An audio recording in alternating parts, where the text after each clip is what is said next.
bersiaran secara langsung dari Stadium Tertutup Super Kuantan untuk membawakan kepada anda Malaysia Premier Futsal League 2025 Division 1, perlawanan di antara Pahang Rangers FC bertemu Kuala Lumpur City FC.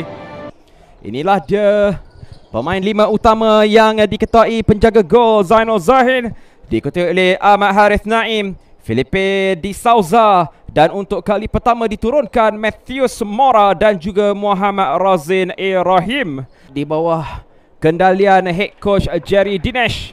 Menurunkan Muhammad Arif Alias selaku penjaga gol, di mana bersama dengan Navin Das, Reshan Kumar, Muhammad Syahid Ajid dan juga Daniel Philip Almeida, yang merupakan tunjang utama sepanjang musim lalu. Ya, musim lalu tidak berapa menjadi untuk kita, tetapi itu musim lepas.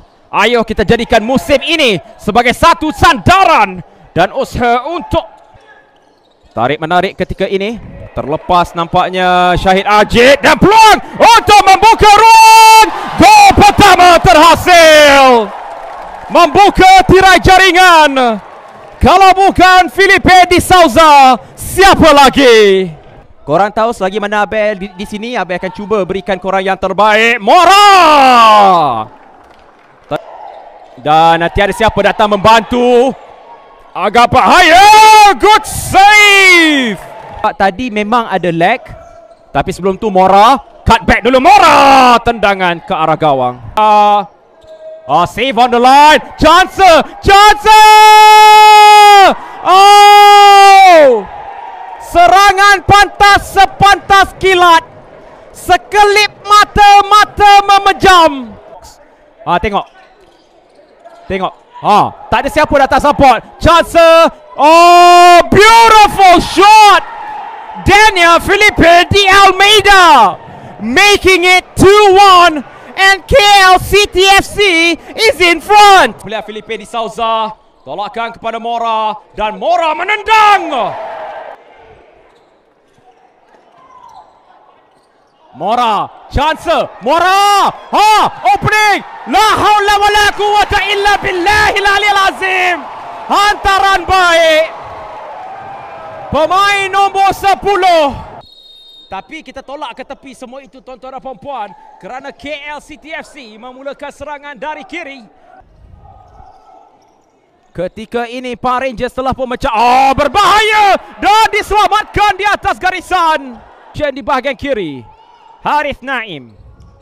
Mora cuba mengumpan untuk larian ke dalam D-box.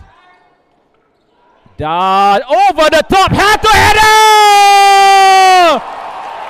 Jaringan terbaik. Harith Naim menerima hantaran lintang. Tak boleh nak kata apa Mora. Satu ton.